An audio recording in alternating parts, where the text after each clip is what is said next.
I'm Matt Gelka in Washington, where the federal takeover of D.C.'s law enforcement is expiring, and the Trump administration is touting its success. It's got virtually no crime. We call it crime-free. The president, surrounded by members of his cabinet and Secret Service, celebrated the crime crackdown in the nation's capital.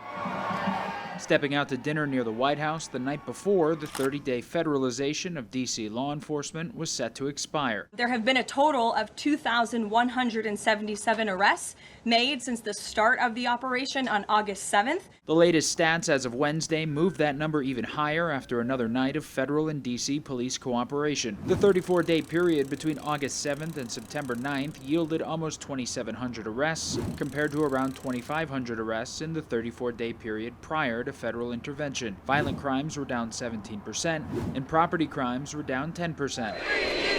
The emergency takeover has been met with some protests. D.C. Mayor Muriel Bowser says the city and feds will continue cooperating, and Congress has opted not to take a vote on extending the emergency order. Federal police officers can enhance the public safety mission of MPD. So federal police officers will be in the district. Any other officers that the federal government uses could be in the district, but not with MPD. But congressional Republicans are considering a group of bills to chip away at D.C.'s home rule authority, including giving the president the power to appoint D.C.'s attorney general, harsher penalties for homeless people in encampments, and making it easier to try young people as adults. Like President Trump, House Republicans are committed to restoring law and order in our nation's capital city.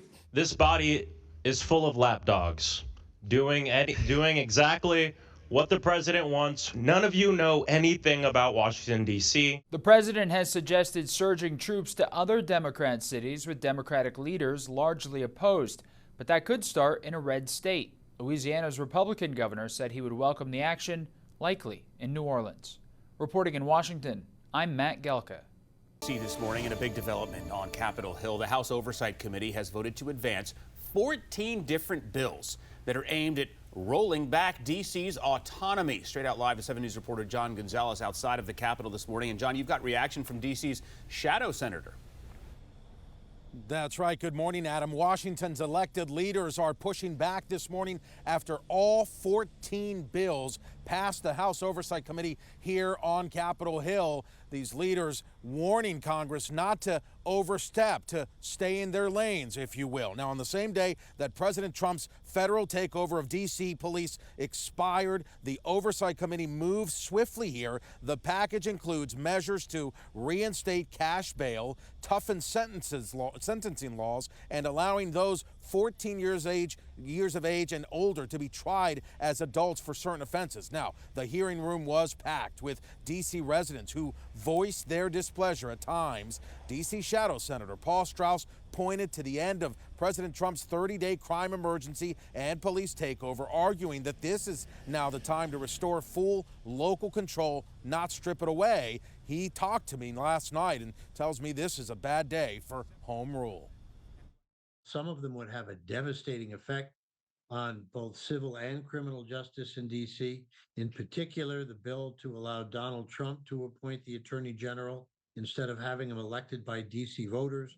So the idea that Donald Trump would now handpick the D.C. government's civil attorney, as well as someone with prosecutorial authority, is a real conflict of interest and very frightening. Now, supporters of the measures here say Congress must act to rein in violent crime here in the city. House Speaker Mike Johnson could call a full House vote as early as today. If that were to happen and it passes, well, then the 14 bills move over to the Senate side, where this fight will continue. Reporting live on Capitol Hill, John Gonzalez, 7 News.